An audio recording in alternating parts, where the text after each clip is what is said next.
That's dope. Sorry, Man. I was too caught up for that. I thought you were recording. I thought my thing was fucking up. No, you're Like good. Riverside's made a bunch of new like little features. Yeah, You see that on the it looked side? different. I clicked Yeah, out of Yeah, it so I was fast I very didn't read it, but I saw something about hosting the podcast. I was interested. confused. But yeah, but it was a good time. Like it was a bunch of people here. I had people from that came from out of state that came and stuff like that. Mhm. It was a lot of people here. I know y'all And then typically have was people that coming. come from Cleveland. Anybody Yeah, anybody yeah, drive further than that? yeah. My aunt came from you know Mike. You was with me in DC, so you know Mike. He came from Oh, Maryland. yeah, that's sweet. My aunt came from Dallas.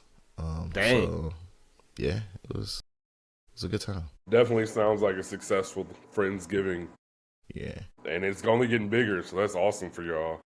I know, that's crazy. I'm like, everybody walk in, because y'all been in my house before. So, like, everybody walk in, they're like, oh my God, Gerard, I love the house. I'm like, fuck this house.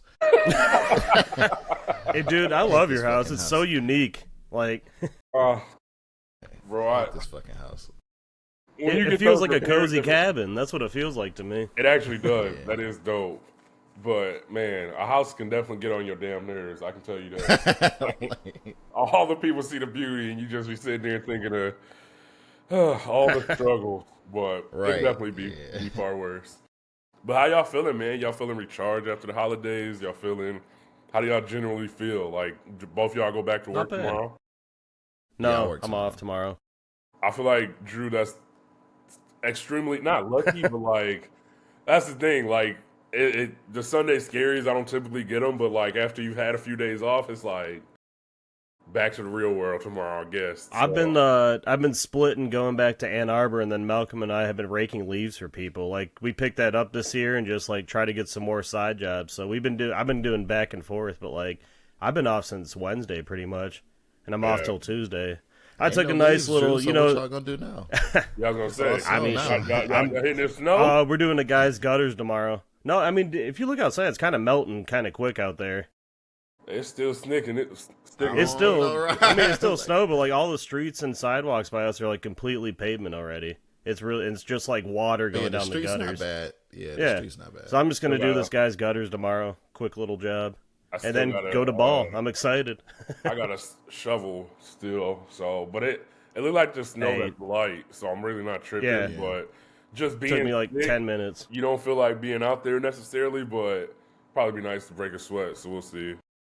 You know, come to ball, you'll break it. Bro, I played the ball, but man, I slept like.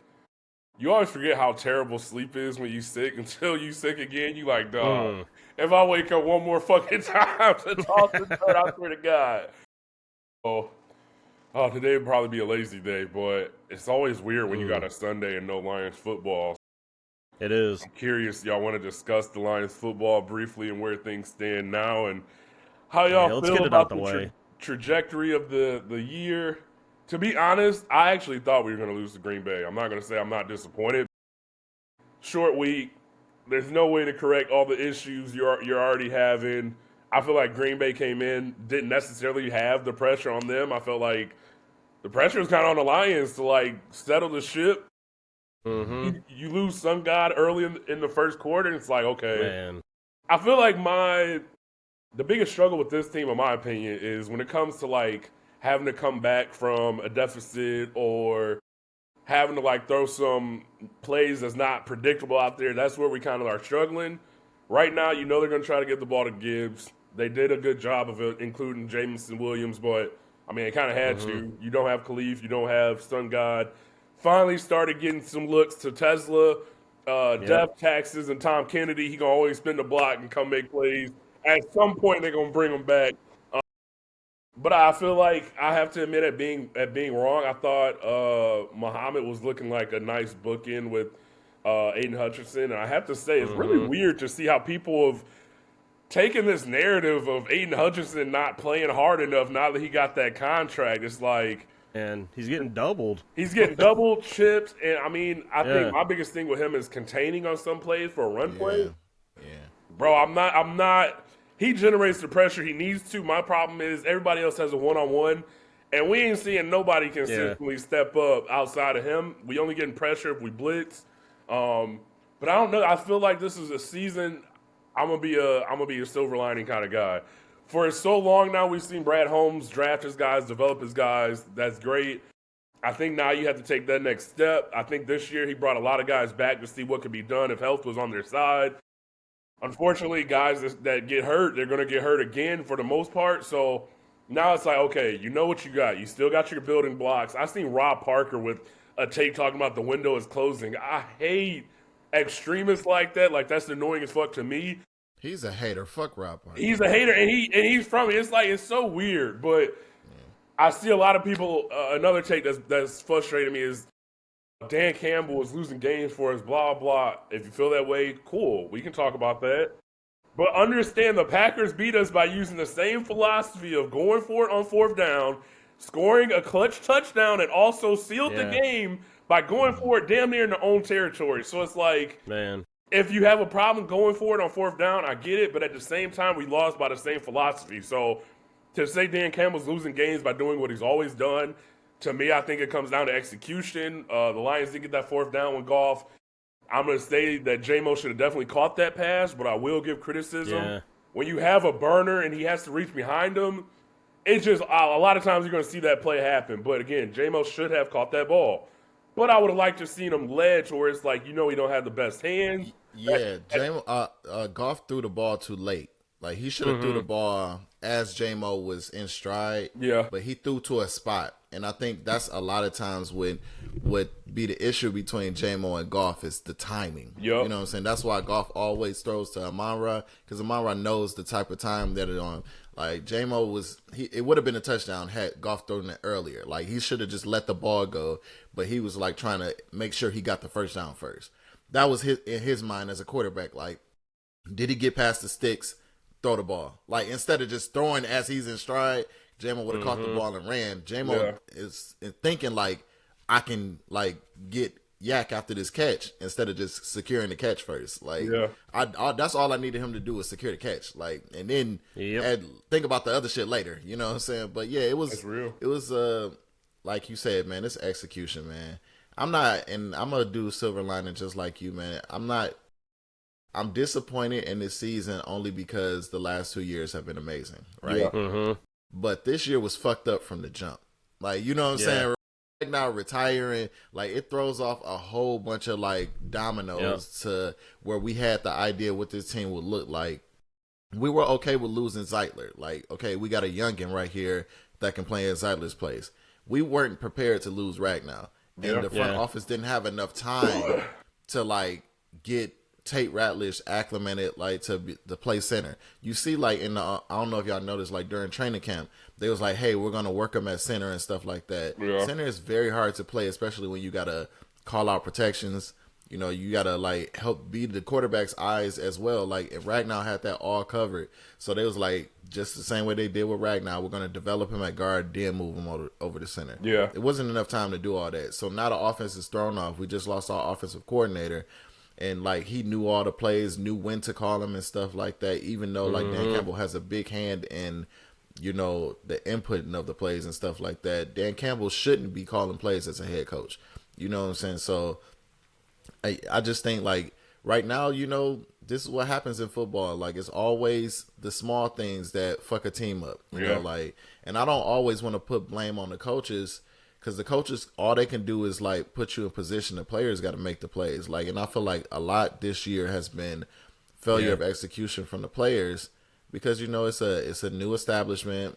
You know, it's a new year, and they just seem, from the very beginning, they seem like a tad off. Yeah, and that's what it looks like right now. Like, at 7-5, we're always a little bit off. Like, the games that we're losing, we're not getting our ass beat. Nobody's blowing us out, and that goes to show we're a good team.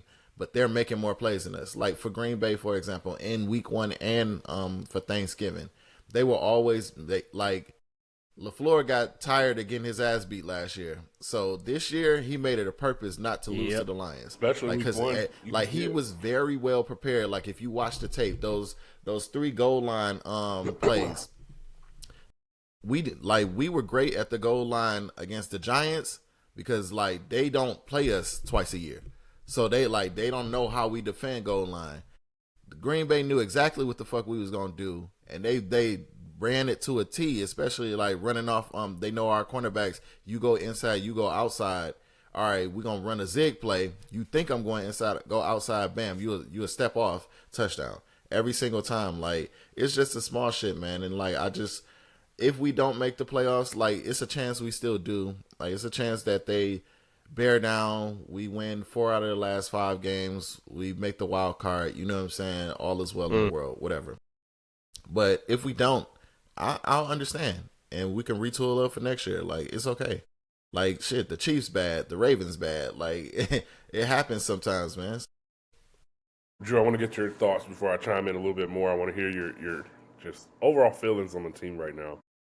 To me, it's kind of just lingering from the end of last year with all the injuries, and then it's just we haven't gotten healthier as the season goes. More like important guys are still getting hurt. Like, not having Kirby Joseph actually really hurts his team because he is an all-star. So our secondary's getting killed all the time. Terrion's making improvements, I'd say, but he's still young. Our D-line, besides Hutch, ain't doing shit. Like, Tyleek's a rookie. We don't have an edge on the other side. Like you said, we thought Muhammad was going to be the guy, but he's kind of digressed as the season goes. Our offense, too, like, O-line is just a mess. We don't know what we're doing besides Penne. Like, the whole team just, as Gerard would say, is like a kerfuffle right now. And it's just, I feel like we have to win out at this point to even have a chance to make the playoffs. Because all these teams are so good right now. Like the Rams right now, who expected them to be 9-2 at this point? Like, Eagles are taking a step back, but then at the same time, why the fuck did we lose to the Vikings? Look at how shitty they look. Like, it's just a bunch of weird wins and weird losses this year. Like, we should have lost to the Giants, if we're being honest. They outplayed us, besides on the run game, but... I mean, I agree with that. I feel like it was hard for me to watch the Dallas Cowboys game because you're sitting there and you're like, okay, man, we got to play Dallas, but they came back down 21 with the Eagles. The Eagles are a solid team, but they're very beatable. Like, so then you think back to our game, we held them with 13 points and lost. So it's should like, have beat them. Just one of those games you wish you would have seen the offense turn up a little bit. But the Packers are a good team. Like, they're one of the teams that play up against us. And I feel like what hurts the most when you see the Packers is they took that home run swing. And it's not that Micah Parsons came in and saved the day, but guess what? He's making plays when he's needed to, and that's the type of move I feel like the Lions need to take. Again, they've done an excellent job with drafting for the most part. They've taken some chances on some guys that hasn't panned out, but I feel like, again, what I need to see from Brad Holmes, I'm not extremist like everybody else telling or stating that he's lost games for us or did a terrible job. Remember what he started with. Now it's like, okay, remember when the Rams, at some point they took that swing and got Jalen Ramsey. Like, now it's like, okay, you got to take that swing, and I'm not going to say he doesn't trade or make bold moves because, again, Jahmyr Gibbs wouldn't be on this team if he didn't say fuck the natural philosophy. Jameson Williams was another, went and got him when they already had a first-round pick, traded up to get him, and it's like, wait, do we really need a wide receiver? Like, and it didn't look good at first with his suspensions and not playing, but again, he took a chance. So it's not like he doesn't do these things. You see it all the time. He went and traded up for I think Terrion Arnold, if I'm not mistaken. Like, so he's traded up for guys. It's like, okay, now we have to go get some veteran guys that can come in and help. Like Gerard said, losing Frank the way they did, I'm sure they weren't expecting that. But the silver lining to that is Tay Ratledge, I think, will be that guy at the center position. I think it's easier to get a guard to come in and play well, like kind of Christian Mahogany. We see him last year. And he was playing well before he got hurt this year, but I think that will help. The other two be is DJ Reed as well. Like he's been gone a good chunk of the season. He was our big signing in the offseason. Like you said, Kirby Joseph was gone, and guys Reeder's gone a lot and played well in that back the defensive backfield. But I think it's very hard when you're not getting pressure to play man exclusively, and teams know you're going to play man exclusively. Like, I don't think we're making it hard enough for certain teams when it comes to our defensive game plan. That's why, again, I think we played the Cowboys on Thursday. I think that might get ugly because you see CeeDee Lamb and Pickens, who I feel like damn near has taken over that number one spot in Dallas when you almost have a luxury now. But it's like, You know Dallas is going to throw the ball. Dallas knows, hey, they're going to play us with man. You got to beat your man. And they should have time to throw the ball based on what we've seen. They're just going to chip and keep an extra guy on Aiden and force somebody to make another play. And the sad thing is we're really not making those plays unless we send a blitz. So it's like, I mean, it's too late now. You're not going to all of a sudden see some zone, mostly thrown out there. It is what it is. So it's like, okay, what's going to be done about it? And mind you, the Lions are going to be playing what? 3 games in 11 days, technically? Like, look, I love football as much as anybody in this world, but to have professionals playing 3 games in less than 2 weeks, there's nothing but greed that you can point to. Like, imagine the bodies. Like, we talking about injuries. You're not going to get healthier playing that amount of games where essentially you're having like a car crash simulation every play. So it's like, okay, and then we probably won't have Amon-Ra. So it's just a lot of it's been a rough. I mean, we still got to play the Bears again too, and that's going to be a test. How good are they really? I want to see that game more so because I know Ben Johnson in his mind is like, hey, these motherfuckers dropped 50 on me. Offensively, they rolling, so I know they looking for that smoke, and it's like, okay, what are we gonna do about it? But again, if they lose, I'm not saying the window's closed. I really feel like they just got some work to do. They got some work to do, and I think the good thing is we should see a lot of great offensive coordinators available based on who's let go. Depending on what you see happen with Mike McDaniels, I think Dabble was let go by the Giants. I remember seeing his name circled out there if he was ever let go for the Lions. So I think Dan will have his. You think he gonna fire Johnny Mo? I actually do. I do. I feel like he might necessarily not like send him outside the organization. I think he'll help him when it comes to schemes and if he chooses to stay.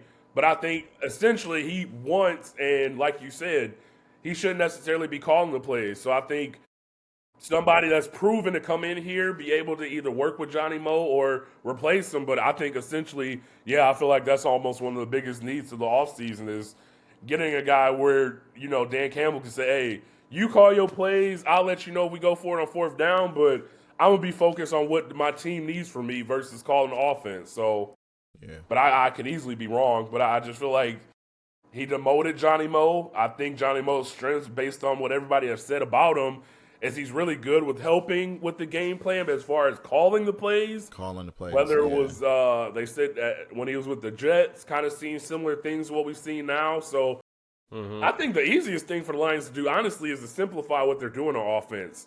Again, when you see those drag routes with Williams, when you see them giving give your athletes a chance to make plays in space. I mean, scheme your guys open. I think for the most part, when you see the Lions come out with the double tight end set or even triple tight end set, more than likely they're going to run the ball on 1st down. So it's like, okay, what can we do? And I think the Lions have offensively been one of the teams that's been looked at the most, where a lot of teams have studied them. So it's like, okay, like they were rolling them, and still it's not like the offense is terrible. Like they're still one of the top offensive teams.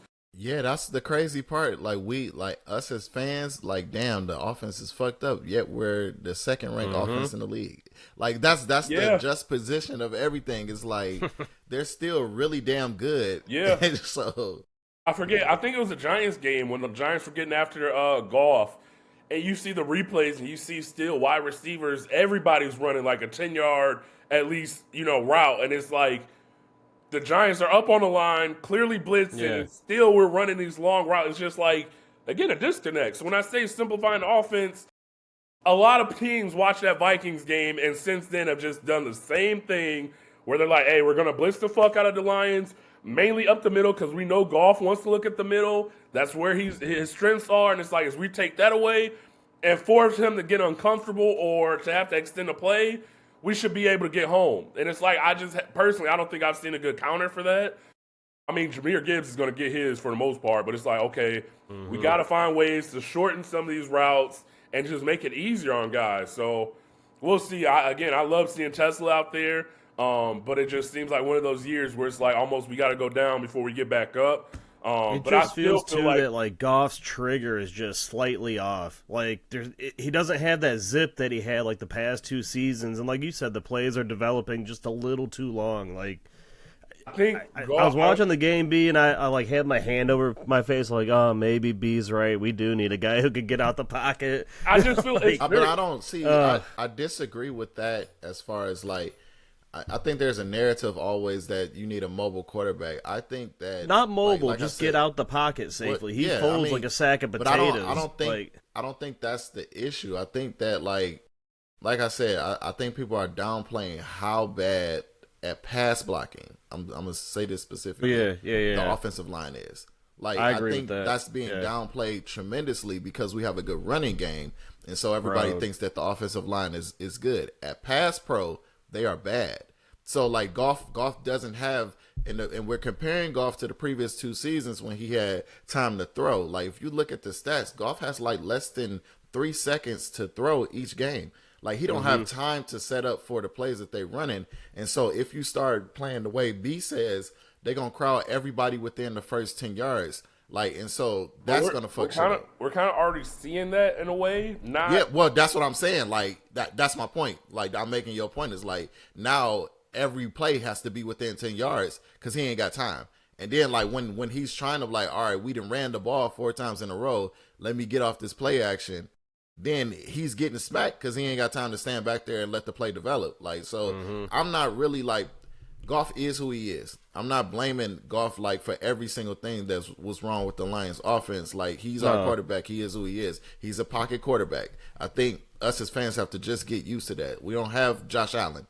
You know what I'm saying? We don't have Pat Mahomes. So like we need to make sure that if we're going to have a pocket quarterback, our front office and our coaches need to do better at making sure he's successful. Like you can't always say he can't be a statue. Peyton Manning was a statue his whole career. He was. You know what I'm saying? But I feel like I don't want to criticize Tom Brady was a statue his whole career. Tom was too, yeah.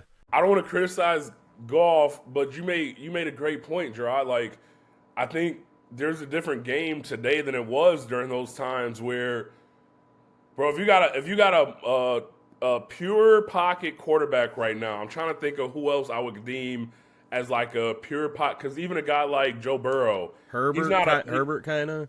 See, that's the thing. Herbert can take off a run like he can. Yeah, and I'm not. He prefers the pocket. Though. I think Gerard knows. I don't think I require a Michael Vick, but like again, I think teams have seen like if you get Goff uncomfortable, he's going to be off, kind of like you mentioned, Drew. But at the same time, like to have a pure pocket quarterback in 2025, I think you're asking a lot of your team, and it's like Gerard kind of was insinuating, you have to make sure you have. I think the Lions have had a dominant offensive line the past 2 years. I think right now they're above average as a whole. But again, I think you need to do a lot for Goff because if he has a guy running after him, very rarely will he be able to make that guy miss.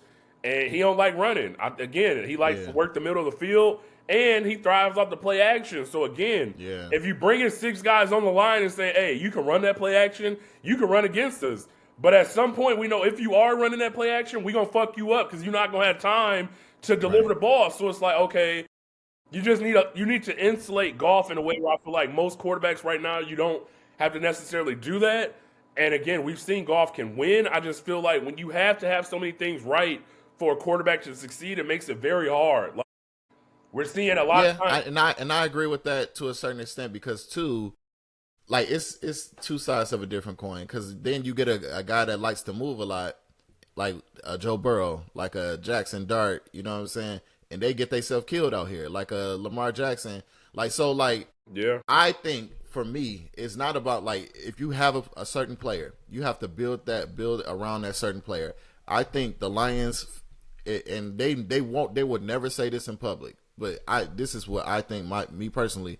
The Lions, because of Frank Ragnour's retirement, didn't have enough time and kind of knew they were walking in this bitch handicapped.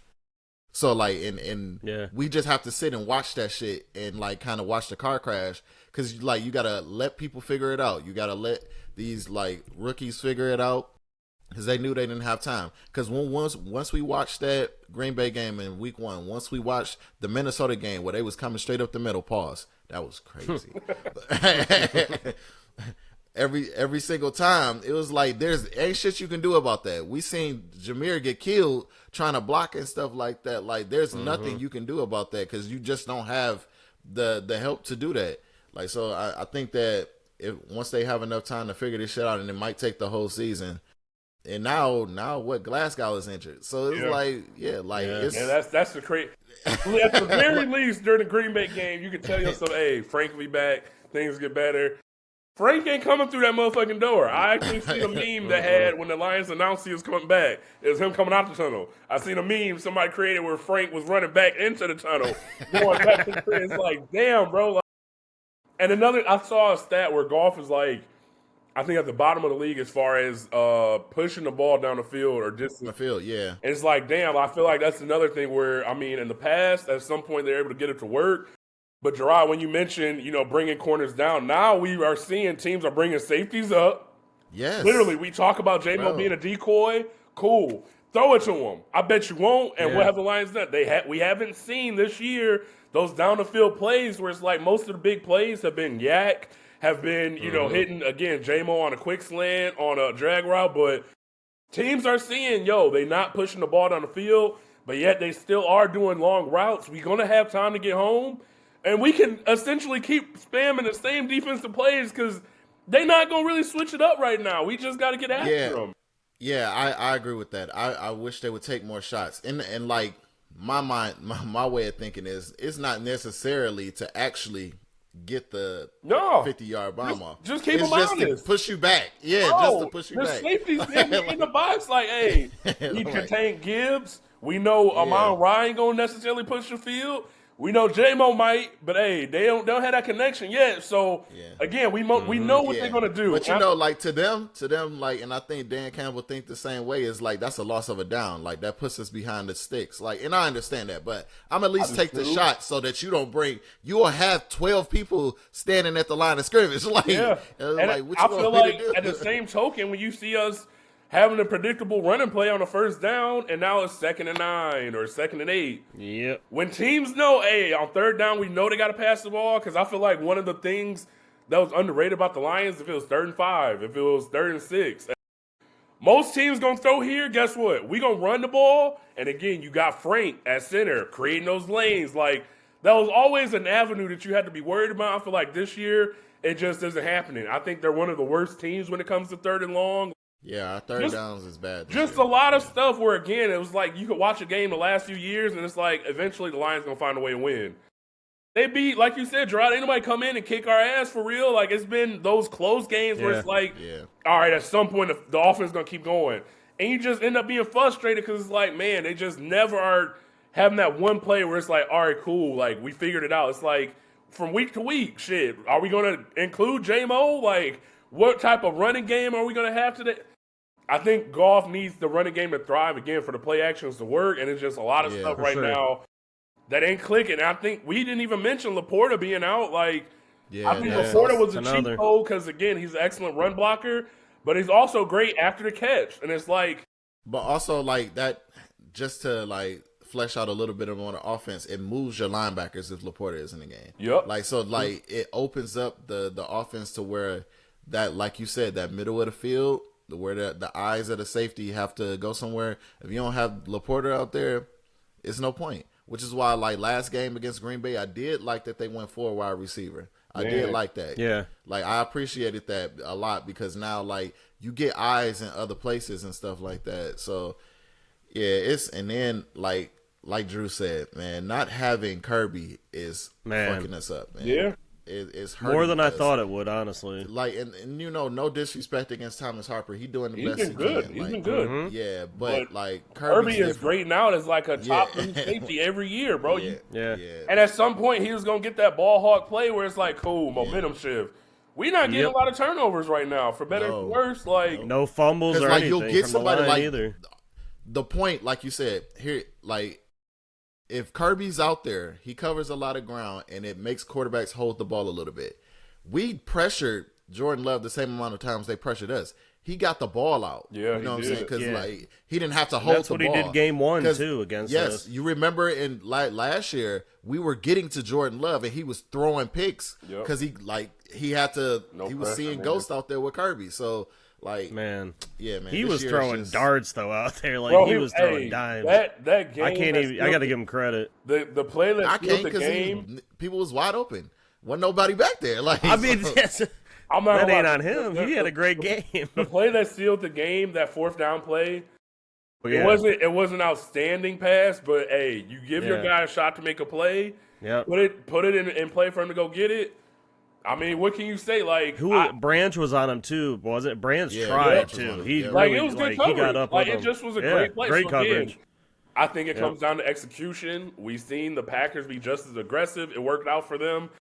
That's my thing that's annoying. It's like everybody's a huge fan of going forward and being aggressive, but when it don't work, you know, Dan's really costing us with some. It's like, bro, like it's okay. Hey, how we beat the Giants? How we beat the Giants last week? Bro, So the win same 4-4. shit. It's like, at what Like- point are you just gonna trust the coach to beat him? Like, it's almost like having a bitter person that's just looking for that one moment to be like, see, I told you, SOL, same Lions, even after consistency, success. It's like, now you're hearing all this shit about windows being closed. Like, bro, the Lions fan base can be super fucking annoying. Yeah. But that, again, hey, it's not all lost. I still think, hey, if you got Dan Campbell, you're going to have a We chance. have to win against the Cowboys, though. We have to. I mean, if they don't, I'm fine with this being a year. If they don't pull it off, like, retool, come back. Oh, I'm just saying to make playoff purposes this year. I feel like we have to win that we game. either have to be either the Cowboys or the Rams. Yep. We can't lose to both of them. Exactly. I mean, honestly, maybe I'm and the Bears, too, man. We got to beat them. I don't know Well, what I to feel call like it. we can beat the Bears. I think we can. I beat hope. The Bears. If the We're Lions playing don't make the different playoffs, now. obviously it will be a failure for the season. But like, I'm not gonna be like, oh my gosh, where do we go from here? Like, it is what it is. When we lost Laporta, it was kind of like, We get a nice no, draft we can pick bleep. out of Yeah. it. like lost Laporta, Frank not coming back. Amon Ra has already. I think we discussed him possibly being hurt. Now you throw in the ankle, and it's like, I mean, shit. We ain't got no pass rush. A pass rush can make everything look so much better. You have average corners; they start to look good. Like, you can have the best corners. You don't have a pass rush. Guess what? At some point, they're getting got. So it's just like the number one priority, in my opinion. Although we know we want to see a better offensive line, we got to get that book in for Aiden. Like, you just got to. sure. Like, at this point, you can't continue to try to rotate vets. You already know, Gerard, what's our Davenport? You already know Davenport going to get hurt. Like, we He can go appreciate at this your point. efforts, but you got to go. Like, let's just call a spade a spade. So, I'm looking forward to how once they get that book in, it's like, okay, that ultimately improves the entire defense. I think the linebacking core we have is outstanding right now. Got the same DBs coming back next year, so it's like, okay, you do that. Then you can go and work on your offensive line. Again, I think Tate Radledge is your center of the future. You have Mahogany come back. I don't know who that right guard will be, but I mean, Probably Miles Frazier. yeah, like I feel really good. I think you might actually have to consider getting a tackle because I think I think Taylor Decker is at the end of the end and he hanging on. The other game. But I do feel, again, successful. I feel very positive about where this team is going. So it's like you still got Aiden Hutchinson, you still got Sewell. Like, you got We all don't these know what young Rakestraw is either yet. We really don't know what he is. Who's that? Rakestraw. The cornerback. I'm just saying, like, that's a good point. But I mean, if I had to bet on, it's him working not out, looking I'm gonna be good. real. Like, I ain't really banking on him to come in next year and be a playmaker. But I'm satisfied with where Terrion took a leap this year. He definitely toned down those pass interferences. He's still getting burned here and there, but he's still young. I mean, I feel like next year's the true year to see what he's going to be. honestly, I feel like his biggest thing has been health. I feel like when he's out there, he makes plays. He's solid. So, like, I'm not worried about him. I'm not worried about Reed, like you said. Like, Brian Branch. I gotta be honest. I feel like Brian Branch's play has taken a little step back this year, but not necessarily because of anything like he's capable of. I just think he's had a rough year, whether it's penalties, whether it's being banged up a little bit. So it's like, I think he'll eventually get back to form. But I think Kirby greatly benefits him as well. They feed off each other. I agree. You know what I think? I think that Brian Branch has been playing out of position. I think that he's been playing too much safety. And I think that we should get him back at nickel and move him around like a joker and get another safety back there to play like the deep half. I agree with that. Shit, honestly, I feel like he plays best when he's been blitzing this year. Like Yeah. That too. blitzing, getting And I the think sack. they put him back there, and then they had a Meek because they got a Meek playing nickel. I would prefer if we were talking about retooling the defense, we need a D line, a DN, and we need a safety. If that's what I would do, and I would have Brian Branch roam, and he plays nickel. Now, Gerard, like if a Kirby's hybrid back, light if nickel Kirby's linebacker. back, do you still think they need that opposite that opposing safety to be back there? Do you think So Harper can if fill that role? Kirby's back, no, because Kirby can play the deep center like he did before, and Branch can play like close to this line of scrimmage. Do you and, think more like a cover clean. one versus cover two we have? Well, that's why that. we was able to play man, because Kirby can do all of that himself. Okay. So like now we can't do that, and Brian Branch has been having to play back. He have to play deep. Yeah. And I don't think that's his game. Like when I look at Brian Branch, like we always say this, and like it's great to watch him play. He reminds me a lot of Troy Polamalu. Troy Polamalu was not super great in coverage. It was that he can play all over the field, like sideline to sideline. And now Brian Branch has been having to take on more responsibility because Kirby has been out. So, like, the games when Kirby was playing, when he was healthy, like in the beginning of the season, because Kirby ain't been healthy since week 2. So, when he was healthy at the beginning of the season, the defense was much better, like that. And so, I think this year, like Drew said, I'm going to lean towards what Drew said. Like, I think we've been reeling since Washington. Like, since the defense was all injured, everybody's still trying to catch up. And then now the offense is getting injured because they've been carrying so much. So now they're getting injured. Like, it's a lot. So No, I agree, man.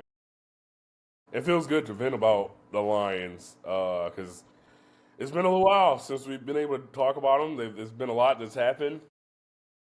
I have a few notes here from previous games. The game where Jahmyr Gibbs had 15 carries for 219 yards and 2 touchdowns. He also recorded 11 receptions for 45 yards, finishing with 26 touches and 264 yards and 3 touchdowns. I mean, may not make the playoffs, but you got a bad man in that backfield. So that's been amazing to just watch and witness his growth. I don't know if I've seen the only running back I can think of is Chris Johnson from the Titans. But as far as like breakaway speed, like if he hit the corner, he's gone. yeah, I really don't know if there's a comparable. Like I was talking to my dad, and y'all know Barry's my GOAT.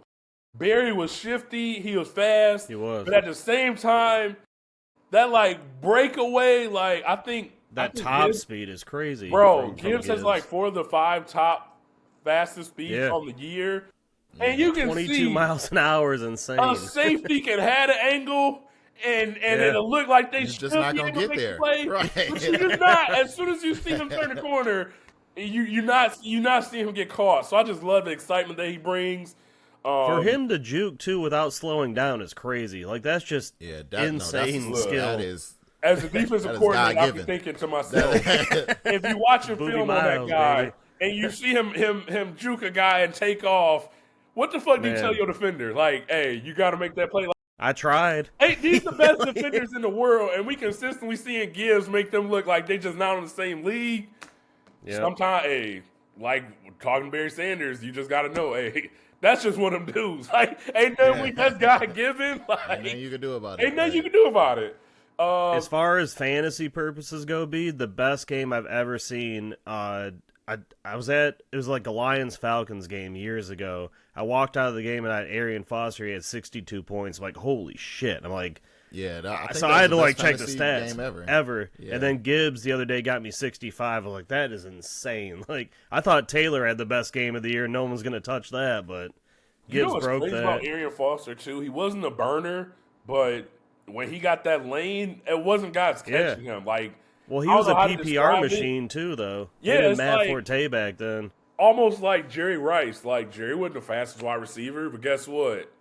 Motherfuckers weren't catching him when he like took out like I used to love watching Arian Foster play. Like, man, he played so smooth. Oh my goodness. Smooth. Like, and they would run like the zone scheme. So like, man, that you might have gave me a random player highlight to watch. Gerard. With the mediocre O line too. That's what's crazy. Yeah.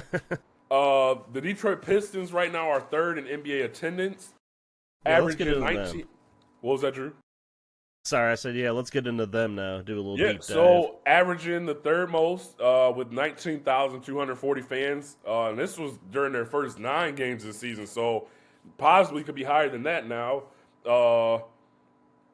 Drew, it was a few weeks back, but you had made a comment on Andre Drummond playing well against the Pistons, and Yeah. you had mentioned the what was it, rent free in his head. You had that new segment that was called like, "What have you been thinking of?" So you mentioned that, and I feel like the next day, I think there was like a black song that came on that was like "Rent Free" or "In Your Head" or something like. It was like the next day you sent that text, but I just That's wanted to funny. mention you always mention that segment, and just randomly that "Rent Free" had been just in my head because of the song and the Andre Drummond comment. I said I got one, but we'll share it for when what did we listen to? All right, perfect. It kind of goes hand in hand. So that was just a few random sports facts, Drew. I know you said we'll get into the Pistons, but I wanted to get to the Did You Knows, as there's been a few Yeah. nominees when it comes to the Grammys that since we last recorded, I wanted to mention.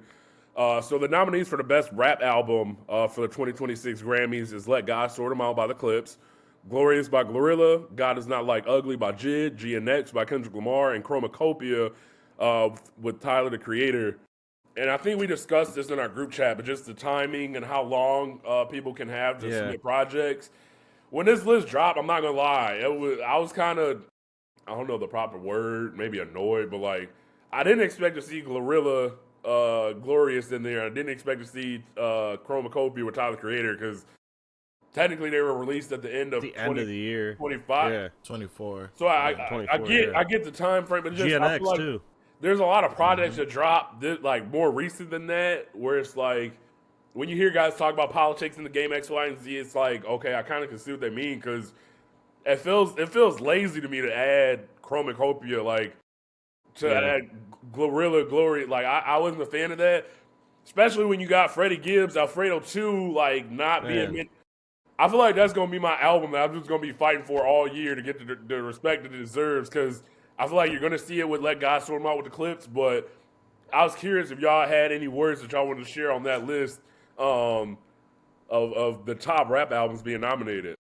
I just hate the criteria that they go with. It just feels dated every single time they do it. Like, you see the list every year, like, that album came out the end of last year. It's like, I know they got that certain window where they got to submit it, but Yeah. just do it from January to December. It doesn't make any Like, sense. I don't think I don't think their fiscal year matches up like that. That's why I don't think they It's do so it from weird. January especially when the Grammys is in February. Then that wouldn't make Yeah. sense. So But now we're going on Yeah. a whole year and some change since those albums came out. Yeah, like that's my It problem. makes no like, sense. Yeah, the I don't know how Grammy's you going to be fix in that, though. 26 then if it's February, and then we're nominating an album I from know. 24. Like, come on. it's essentially the Grammys that come when the Grammys happen in February. It's for the year before that. So like from August to I want to say September. Something like that, yeah. August to September of the previous year. So like when you see February 26th, you basically thinking like the NBA season 24-25. So the August 24 to September 25, then when the Grammys happen in 26, that's what they're rating. So like it's confusing to everybody because like a year has passed and now you're like more albums have come out. Well, now that's for the next cycle. That's not for this cycle coming up. The only thing that can be considered for the cycle coming up is singles. So that's why last Grammys Kendrick was able to win for Not Like Us because it wasn't an album. Like it was a single. So you're able to vote for a single. Like so it's a lot. It's confusing to the casuals and stuff like that. So like I don't like when they announce the nominations like that either. Like, cause then like You know what it sounds like to everybody me, B? Sounds like they're just going to hand Kendrick a few more trophies. hey, you know, well, I don't know. that's what I I'm don't think so. assuming. I feel like the think Clips so. got a chance, But but it's- it does seem very much like It's unfair, though, because Chromacopia is amazing in that mix. Like, and then Right. I feel like it's I just think all taking the away albums shine are now from the deserving. Clips. I was That's gonna what- say. I feel like the I Clips don't may know. have a shot, but at the end of the day, I I've think seen the the list. Clips might be over Jid Kendrick, too. Like but Jid has a top 5 album this year, and I would feel like that's to going to get see- overshadowed. all of them win a Grammy. So like, and then Glorilla's gonna end up winning. Split it, yeah. Like all the rap categories, split it. Everybody get one. Like, Drew, if I had to make it doesn't work bets, like that, Gerard. If I had to make some bets, I feel like we know the inevitable GNX cleaning up. So I look forward to that. He's nominated 9 times, so it's gonna get about 3. At least 3. So we'll get 3 speeches from him.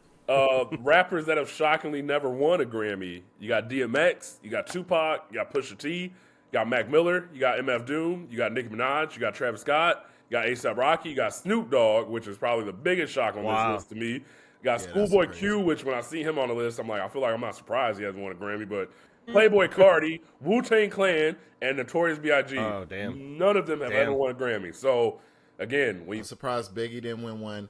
DMX was supposed to win the year that Jay-Z boycotted, so that was supposed to be a DMX Grammy. I'm surprised Pac, they didn't just give it to him after the year he passed, you know? Yeah, I don't just to honor it. There's no Pac out, like... There's no Pac album I feel like is deserving of a Grammy. Like I do. I think Me Against the World is. I really do. I don't think that's a great album.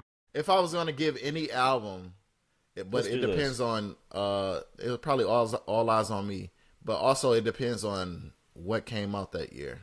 Like what won the Grammy going against All Eyes on Me, because I feel like that's miseducation. I'm looking. 95 and 96, his nominations were for Dear Mama, which lost to Coolio and Naughty by Nature. Really weird. I think that song, he never got nominated for an album, it looks like. So they never submitted the album for a Grammy? Yeah, that's what it looks like just singles have. Yeah, that's on Death Row. I guess, yeah, it makes sense now. So that's really weird. Yeah. That's funny. Or... Yeah, I wonder what Coolio won for over Pac. That's probably what's weird. Gangsta's Paradise. Yeah. Yeah, duh. Didn't he have a movie that was attached to the movie? Dangerous Minds. Dangerous Minds. Yeah. So speaking of other artists, so The Weeknd received 0 nominations at this year's Grammys. His album Hurry Up Tomorrow debuted at #1 with nearly 500,000 units sold earlier this year. I bought that album too. Wow. So I guess very surprised to see that. Eminem has now surpassed 60 billion streams on Spotify across all credits, joining Drake and Travis Scott as the only rappers to achieve this. Metro Boomin and Young Thug, Travis Scott's Trance has now surpassed 1 billion streams on Spotify. It's the 3rd song on Heroes and Villains to reach this milestone. That's a classic album, man. Hey, it is. I had to go back at this point after y'all mentioned it so many times, but yeah, I agree. It's very good. Playboi Carti's Music became the first rap album released in 2025 to have 3 songs earn 100 million streams on Spotify. Those songs include Rather Lie, Evil Jordan, and Toxic. Kendrick Lamar's GNX and Playboi Carti's Music are the only rap albums to earn 2 billion streams on Spotify in 2025. 4 years ago, we lost Young Dolph, R.I.P. R.I.P. Dang. 10 years ago, Russ released his breakout single Losing Control on his SoundCloud. His first charting song reached 1 billion global streams, 19 weeks on the Billboard, certified 8 times platinum. 15 years ago, J. Cole dropped Friday Night Lights. Happy birthday to SZA since we last recorded. SZA's accomplishments include 5-time Grammy winner, 35 billion Spotify streams, 9 songs with 1 billion streams, 110 million plus RIAA certifications, 30 plus platinum plaques, multiple sold out world tours, 28 weeks spent at #1, and the longest running top 10 album by a black artist, and much more. Jeez. So, happy birthday, SZA. Happy birthday, SZA. You want to know a fun fact? I think Friday Night Lights was the last album I ever downloaded and burned to a CD on my old computer. That is actually a fun fact. I think if I was just doing it, because I remember I was sitting in my room, it came out, and I was about to go somewhere for the night, and I just burned it real quick, and I was like, all right, let's go have some fun. I played it all night. That's fire. What's not fire? GTA 6 has once again been delayed. It's now currently set to be released November 19th of 2026. Bro, all right. Sheesh. Bro, I see posts all the time, and like someone posted it the other day. It was like, "Now we're officially a year away," and it was like November something. I'm like, "Come on, It's just, like stop." Because it went from spring of 26 now back to fall, so now we're waiting. Yeah. From when they announced it, it's been an extra year and a half at this point. At this point, I'm probably not gonna play the game. I'm gonna be too old. Like my hands won't work anymore. Right? Yeah, I'm not. The video game space right now is taking a very interesting turn that one of these days I'll do a rant about. But you just can see the shift going from people enjoying games or like playing games to get an experience to now it's like, I hate to sound like the old guy, but everything's a money grab, man. Like, yeah, you look at these games now, like even FIFA, which I haven't been playing long, but you used to get FIFA, you can make a player and he can start off as an 80 overall. Now you're starting as like a 70 something, and it's frustrating you to want to spend this virtual currency to make your guy better. And it's like, bro, like y'all said, we damn near don't have enough time to play video games as is. But now, you don't just buy the game. Now you're gonna buy some virtual currency to upgrade your players so then he can compete. And it's like, bro, what are we really doing here? You got people on NBA 2K. You can buy a controller where you don't even have to really be that good. You press the button down, you plug in the controller, and now it greens every shot no matter where you are. And it's like, what are we doing? Like, I will say Madden has got much more improved. I feel like that's the game I really enjoy. But you can see NCAA, that made that game shitty. Like, it's nowhere near the first one that dropped. And it's just like, goddamn, like. Yeah, the first NCAA was fun. This one was trash. Like, what are we doing? Like, you can just see, like, it's no longer making games for that person that, you know, wants to enjoy playing video games. It's like everything is a money grab. But, I feel better. Breaking news, Anthony Joshua and Jake Paul have finalized a deal for a heavyweight fight on Netflix in December in Miami. They did, I think, their first official weigh-in, if I'm not mistaken, or like the first matchup. Yeah. I think this fight's going to prove a lot. Whether Anthony Joshua gets paid to take a dive, because ain't no way he should fucking lose. Thank you. I'm glad you said that. Thank you. We just got to be real. Where you was going. I know where you was going, like Jake Paul, I saw them bro, Jake Paul should not stand a chance. And I feel like Anthony Joshua's in a tough space because if for whatever reason he loses, he's shitty as fuck. He got paid to lose X, Y, and Z.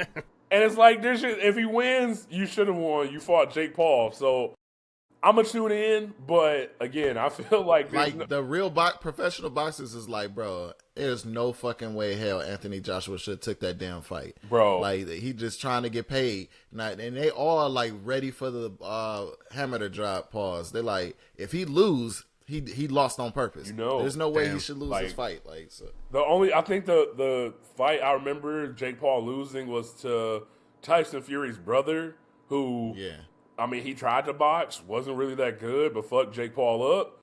So again, we've seen Anthony Joshua actually win big fights early in his career. It just the math ain't mathing. So again, I look forward to seeing the outcome of that fight because it should be one way. And then Detroit Pistons superstar Cade Cunningham reached a 6-year endorsement agreement to re-sign with Nike and will receive his own signature shoe with the brand. His representatives at Excel Sports Management told ESPN. Signature shoe is expected to debut in the 2026-2027 seasons. Y'all, I'm not going to lie. I know we're going to talk about them a little later, but watching the Pistons, I get that same feeling I used to have when I used to watch my boy Grant Hill back in the day. Yes. Like, you got that one dude where you know, hey, y'all can send double team, he going to make the right play, and y'all for sure can't guard him one-on-one because ain't nobody in basketball stop him getting where he want to go. Like, it's incredible, and it makes, again, I know the Lions aren't having the season we wanted, but, man, damn near anytime you watch the Pistons now, you can expect a great, stressful game for the most part. So it depends. On that streak, yes, we very want true. some ass. Any random nuggets you have, Drew, before we get to what we've listened to, watched, and played? Don't think so. Well, without further ado, let's get into what we've listened to, watched, or played. I know for the last few times we met up, y'all, I haven't listened to much, but that has changed this time around. Starting off where I listened to Jack Boys 2. Funny enough, I remember, Drew, you mentioned this album, or we had talked about it before, but I was in the dispo, and a song came on by my boy Don Tolliver. I'm like, you know what? I kind of fucks with this. What's the song? So I used Siri, asked her what it was called. So then she pulled up the song, and I went to the album, and it was off of Jack Boys 2. So I went back and listened to it and was like, you know what? If this is a song on here, I'm curious how the rest of the album sounds. So Now I'm curious. honestly, I actually like the album. Let me see. I'm gonna pull up the songs that I added from it. So I added Champagne and Vacay. Honestly, I added a lot of songs from this album. So it's 20 songs. It's an hour and 3 minutes long. I added 1, 2, 3, 4, 5, 6, 7, 8, 9, 10, 11, 12. 12 out of 20. I mean, obviously you don't necessarily want 20, but I added 3. which ones did you add, Drew? I gotta go back and see. Because I added, so the Keep intro, going. it really It's isn't been a a minute. song, so I mean, I guess it's really more so 19, but again, I added Champagne and Vacay, 2000 Excursion, Kick Out, Yeah. Dumbo, MM3, I added Contest. Champagne, 2000, and Dumbo are all I added. Yup, so I added Contest. Did you listen to the full album? Because there's definitely a song Yeah. with Future, Where Was You, that I thought was really good. Playboy Cardi's on, I feel like that was the only miss, but I had No Comments by Don Toliver. I think that's the song I heard at Dispo, if I'm not mistaken. Fine, Travis Scott with Glorilla. I thought that was good. Another song with Future, Can't Stop, with Don Toliver, Future, and was Wale the Sensei. Shout out to the Senseis. Oh, yeah, I like that. No, I like that song. And then 110 South with Wale the Sensei and Luxury Tax as the outro. I feel like this is the first album or project I've heard multiple songs from Sheck West in quite a while. I always forget who Well, exactly. he signed to Cactus Jack, right? Yeah, so that's the thing. Like I don't know if I listened to the first Jack Boys, but all in all, like I said, I added more from the song. It all came from hearing a random song at Dispo that was making me want to look it up. So definitely wanted to speak on that. I listened to Wale too, which I know we're gonna get into. Everything is a lot. But I also, Drew, I think I mentioned to you in text message, listen to Olivia Dean, The Art of Loving in full. What a voice, man. I'm glad that you guys heard it or listened to the song to let me know your thoughts. But all I can think of is Amy Winehouse and like how I hear the similarities to the voice. The more I listen to her music, though, the more I'm a fan. I already had heard Man I Need in a couple minutes. I just felt like I needed to listen to the full album. But the full album is 12 songs, 34 minutes, dropped in September. But I'm a huge Olivia Dean fan. I think that's my favorite female artist right now of all genres. But that was a really good album. I listened to Summer Walker, Finally Over It, the After Party. I thought that was a really good album. The women are killing it right now in the music industry. Like, Gerard, I know you said you didn't like the second half, but I have in my notes, Heart of a Woman. It sounds like an old school Brandy track. Really like that one. Amazing features, I thought, was well crafted, smooth listen to. Despite, an album of that length, you typically get kind of exhausted, but personally I didn't. Stitch Me Up feels really similar to, I think, what's the song by Jay Holiday? I Can't Breathe Without You, maybe. But that's all I could think of. Finishing the album, my only complaint personally was Foggy Raw on the outro. I know you got some fans out there. Personally, to me, I think he's ass. I would have loved to see a better outro, but overall, I mean, I added a bunch of songs from that project. Let me see. So I added Robbed You, featuring Mariah the Scientist, Go Girl, which has been everywhere. We already talked about either Drake's writing for or Lotto stole his whole flow. Loved hearing Doja Cat on there too. I had a Baby featuring Chris Brown. FMT off of Disc 2, Houseway, featuring Sailor. I added Baller, which was Summer Walker, Glorilla, Sexy Red, and I'm going to butcher this name, so y'all going to have to help. Mona Leo. Thank you, Dry. Oh, I didn't even want to try that. Don't Make Me Do It / Tempted, Number 1, featuring Brent Faiyaz, Stitch Me Up, and Allegedly, featuring Teddy Swim. So, again, I thought it was a solid project, but Dry, I want to hear your thoughts on that one, too. I know you So, if we're just going by songs, it's a good album. But the premise of the Finally Over It was like in the first half she's going through like trying to figure out her breakup, and then the second half is her supposed to be like learning, like taking accountability and growing as a woman. I just felt like this you ain't album, seen none of that? No, that like it didn't. First, you asked for accountability from a woman. Oh my god, that's on me. That's on me. Go ahead, play it. That's on me. So like the way that the album was like how it was put together just was like weird to me. Like so like the first half, like I said, was great. Like I understood what she was doing in the first half. The second half, so fuck my type is supposed to be her saying, I'm taking accountability for the niggas that I've been dealing with. So Picking the I wrong type of understand why man. I'm going through. Yeah. Yep. But then like as you get to like baller and get your boy, it's like didn't you just say like so, Hey, you can say all you want, but your actions always going to be the truth. That's all I'm going to say. I was a little confused. Very I'm like, toxic of an album, for sure. Yep. what's going on here? Like, like that's all I said. But you know, like if you pick and sing like songs out, you know what I'm saying? I didn't really like Baller too much. I didn't like Houseway either, but I like Fuck My Type. I like Get Your Boy. I like Number One. I like Allegedly, and Finally Over It is a beautiful song. Like the outro, like, but you had another version that had like the Music videos and shit. Yeah. So Finally Over was like a beautiful beautiful song, and Summer Walker is like an amazing artist. I just felt like if you're gonna make this type of album that creates this like narrative, like I just want it to be more well put together. So the album as a whole, like in the second half, kind of threw me off a little bit, but the album as a whole was decent. You know, it's not better than her first two albums. Like especially this is part of a trilogy. So like if we're getting to like it's Over It, Still Over It, Finally Over It. Like so like this is part of a trilogy. So like I just wanted it to like if this is the end of a trilogy for it to seal up a little bit, and I think it was like it wasn't done properly, but you know it was a dope album though. See, I remember seeing the Over It album cover, but I've never listened to Over It or Still Over It in full. So I feel like I need to go back, complete the trilogy, and then give my thoughts on what I think of it as a whole. But I mean, it's easy to forget. At one point, you know, she was mentioned Summer Walker was some of the great. Not that she necessarily isn't. Yeah. But, you know, we've seen a lot change, and it's just like, man, as an artist herself, you take away the drama, toxic situations, like, she makes beautiful music, and she's a great artist. So, you know, I felt like it was about time for me to tap in and listen to some of her work. But hearing you make that breakdown, it actually makes me understand more why you viewed the album that way.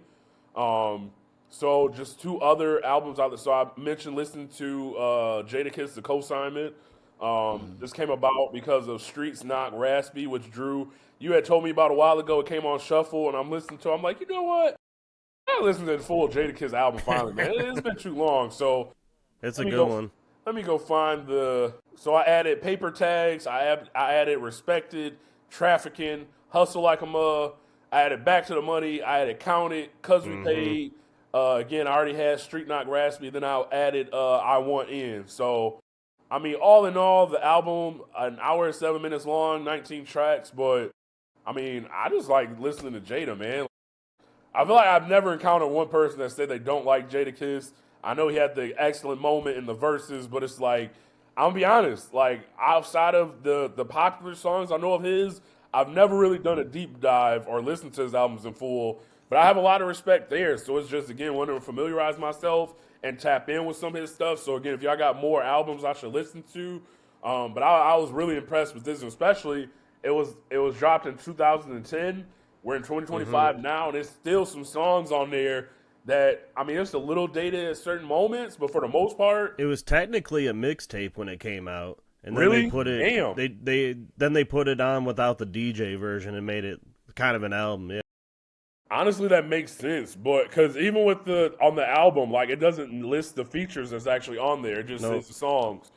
But if this was a mixtape, I mean, I got even more respect for the project because this is high quality album type shit. Yeah, and he dropped it as it was a different sound for him too. He was going with a lot of different beats, and he normally because usually it's like that New York gritty kind of rap. A lot of times he took a leap with like a lot of the beats on here and kind of like. It was more modern beats for the time back then, like that Street Knock Raspy with ASAP. He would never do something like that back in the day. Yeah, so it was dope to hear something like that. No, I thought it was fire, so I'm glad that's the first album I listened to. So now I'll tap into some more. I put down "Cause We Paid" as a smooth ass track, and then Chris Brown's, aka Chris Breezy's verse on "I'm Good." Probably I've heard him rap before, but it's probably the best rap verse I've heard from Chris Brown that I've never heard before. He's good. I was very impressed. And then before we get back to Wale, the last album that I went back and re-listened to because I listened to it already was Post Malone's "Hollywood's Bleeding." I randomly, I think, listened to something on shuffle, maybe pull up the album and was like, let me me see what else was on this album again. Dude, that album was really, really good. Like, I know we in a weird spot with Post Malone because he didn't win country, and it's like, you a culture vulture, but like, when you go back and to speak to it, I'm going to pull it up. When you go back, that album had a lot of hits. Too, which really helps it. You said what, Drew? Oh, that's cheap. They added like, Sunflower to it. Like... No, they did. And that was one thing I couldn't remember. It was like, wait, was this on here originally? But it's not even like a... Let's see. It's like in the mix of the album, too. That's what I was going to say. It's not even like a final song on it. It's literally number 12 out of the 17 tracks. But you also have Enemies with the Baby. You got Circles, which is one of those just vibe, chill song. Die For Me, which was always a song I loved. Take What You Want, I thought was an outstanding song with Ozzy Osbourne and Travis Scott. Straight to the Sun with SZA, like you said, Sunflower. Goodbyes featuring Young Thug, Myself, I Know, and then it's got Wow as the outro. Like, yeah, it's loaded. I mean, I listened to some great albums since we last recorded, y'all. So as y'all can see, I've been in my bag. I want to get into what y'all have been listening to, but I know we have to get into Wale. So I'm curious if y'all wanted to start off there. Go ahead, Gerard. It's your artist, your album. Hey, listen, I'm about to come on and say it. This is probably a top 3 Wale album for me. Oh, like damn. Our first listen when me and Drew talked about it, I was like, yeah, the second half, like it kind of like dwindled down for me. But after I listened to it third and fourth time, that shit is amazing. Like Wale is 41 years old, 42 years old.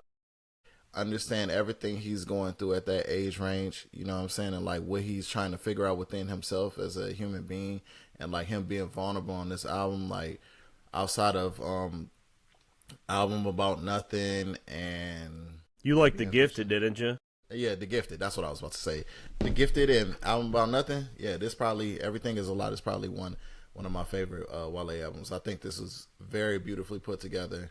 I don't think Def Jam helped him enough as far as promotion, but I think that's just where the record business is right now. I think they're trying to wait to see what's popular, and then they're gonna put money behind that, but they're not gonna do no pre-promotion. Like before the album come out, that's just not gonna happen nowadays. Like so, but yeah, like I really enjoyed this album. I added like first listen, I added like 6 tracks.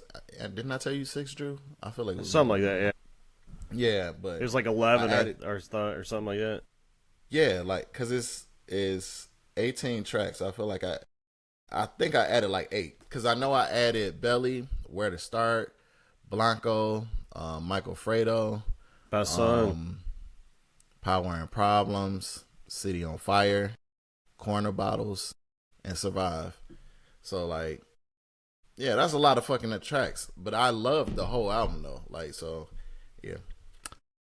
I'm just gonna say the 2 songs I've been repeating the most is Where to Start, and Watching Us, featuring Watching Us. Leon Thompson. I mean, those are just 2 excellent songs. I was curious though, what did you think of Lonely, the song featuring Shabuzi? I like that. That's one of my favorites.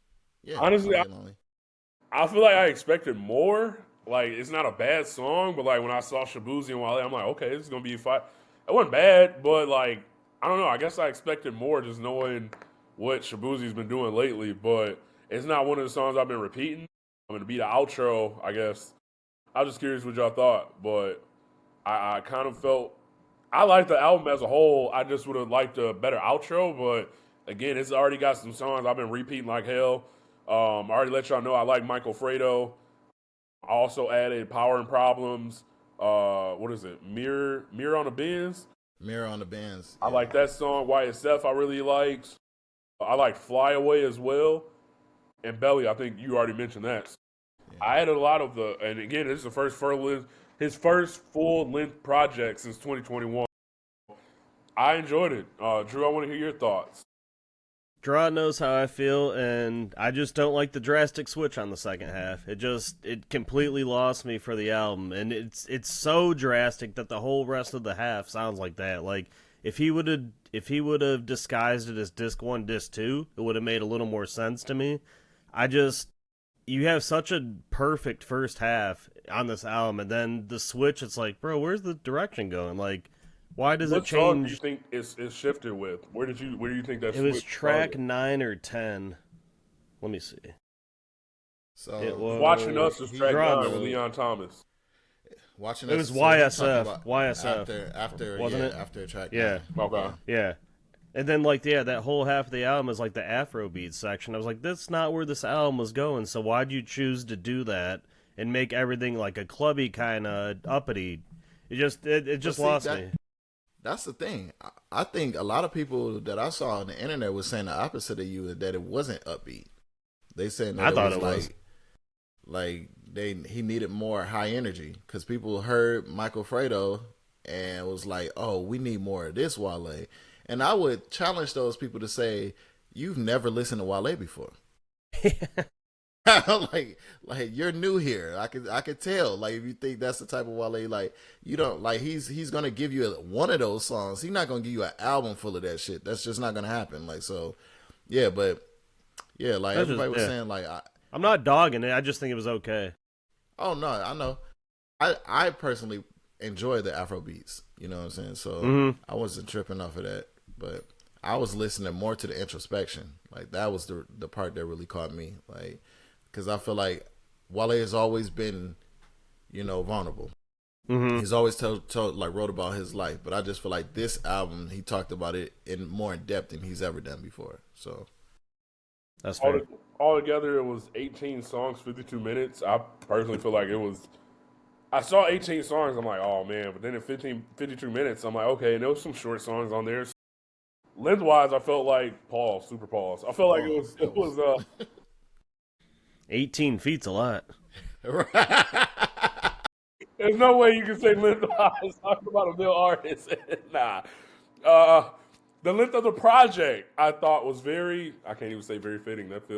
I thought he had a good job with the timing of the album. But that's all that I've listened to. What have y'all been listening to since we last recorded? Drew, did you listen to Daylight? No, damn, actually, I forgot that came out. I'm going to add it right now. No, go ahead. I'll share after. Bro, listen, shout out to Mass Appeal. They dropped the ball with Big L, but they smoked this shit with the Daylight Soul. This album is fucking incredible, dog. Like, bro, this shit's so good. Like, it feels exactly the same way how we felt about the Mob album. Okay. Like, yeah, because like R.I.P. Dave, like, he passed away from De La Soul. So they showed, like, even in the intro with Giancarlo Esposito, they was doing attendance for all the people that was in, like, damn, what was the group with Queen Latifah? All of them together, lyrical or tribal native tongues. There we go. Oof. They was yeah, good shit, Drew. Thank you. Like they was asking for attendance for everybody from native tongues, and it's dog. That shit was so fire. And then did they honor Fife Dog at all? Yeah, but like they didn't. I don't And like know. the attendance, I think they just said Q-Tip. I think they said Q-Tip. I don't know if they said Fife. I can't remember right now. But they said Dave name, and obviously no response. And so, yeah, that's sad. And then it goes down like Dave. Oh, and then man. dog, bro, nigga, I almost cried. Like, bro, That's sad. I'm like, that's how we starting the album. But bro, like, this album is so fucking good. I can't, like, I'm this gonna is a listen great to it album. Monday. It feel like De La is an amazing fucking rap group, like, to begin with. So, like, I didn't think that it was gonna be bad, but I didn't know how it was gonna be. Like, this first album in years, Yeah. So, and Dave is gone, so, like, his voice is not on there, but bro, it's so good. You gotta listen to it. I'm going to. Mass Appeal did a great job, with this album. Like, the only album I feel like they missed on was the Big L album. But every other album that they put on in the said they was gonna put on in the beginning of the year, and I'm even saying the Slick Rick. It wasn't for me, but it was still a good album. Like, every album was amazing, and so, like, they did another amazing job with this album. And they had, like, some dope features too. They had, like I said, Giancarlo Esposito was on the intro. They had Killer Mike. They had Jay Farrell on the album. Nas had a verse. Q-Tip had a verse. Common and Slick Rick was on the album. Bilal. Damn. It's a really amazing album. So like, if you are already a De La Soul album, if you love like, all the native tongues, that's Queen Latifah, that's Q-Tip and all of them, then you'll really enjoy this album. So I'm gonna listen. I plan to. I was gonna say the last one I ever listened to was the Grind Date in '04, which is a long time ago. But I know they had one in 2016, but I completely missed that one as well. Yeah, I missed that one. Yeah, the last one was right. Grind Date. Yeah, yeah. Damn. Well, what else you hear? Is that it? No, that was all I listened to. So Bones and I, when we went to Milwaukee last week, listened to a fuck ton, and then where did we start? I showed him the Kid Cudi album Free, which he loved. BS, the one that came out, like the pop album kind of that came out. Yeah. Very good album still again. He showed me one. It's by an alternative group called Born Ruffians, called Beauty's Pride. Very good alternative album if you're looking to switch it up out there. I showed him an old Roots album called Undone, which is one of my personal favorites out of their catalog. And then we listened to the artist Joe from Stranger Things, Gerard. And he had an album that came out earlier this year. Really, really, really good. So then he released you sent that to me. Yeah. He then released a bonus edition to it, which was a brand new disc. It was like an extra 12 songs. So we were like, all right, let's wait till we go on this trip and we'll play it together, see how we like. Bro, it almost ruined the trip there. It was so bad. Damn. Damn. It sounded like extras that didn't make the original cut of the album. So we're like, God, we should have never listened to that. Yeah. Yeah. So listen to that, to those on the way. On the way back, we just watched football all day. But then I came home that night. I smoked a little bit, and I was like, God, I got the munchies. I'm going to go to 7-Eleven real quick. And Gerard, I was in moments so much. I was in my car, and I turned on the heat, and it blasted back at me, and I could smell myself. And I thought of a line for What's on My Mind. It says, I stay chiefin' higher than a hooker on a weekend. 7 days a weekend, man, I walk in your church reeking. Aunt Esther called me a heathen, old fish-eyed fool. Bitch had the nerve to repeat it, old fish-eyed fool. You know that song, Gerard? No, what's that? Greed, hate, envy, a cake will do. Fuck the game, don't let the game fuck you. Now, Nelly, come on, man. Country grammar? Oh, shit, yes. Man. I don't know why. So when that weed hit me, I was like, I stayed chiefin' higher than a hooker on a weekend. That's just... So I went back and I listened to Country Grammar again. I'm like, God, this album's fucking amazing. Like, yeah. It's one of those albums I've heard so many times with the Marshall Mathers LP, I'd say Blueprint too, where you can pinpoint any point in the album and I can just start rapping from there the rest of the album. Like, I remembered it like it was third grade all over again, man. It just brings me back. That album is so nostalgic to me every time I hear it. So there's a reason it's Diamond. So I listen to Country Grammar, and that's all I've listened to for the week. That's funny. Yeah. Was there anything that popped in your guys' mind? Anything random? No, I mentioned besides that drumming in my mind, rent in my mind thing. Rent free. Yeah, that's all I had. Or yeah.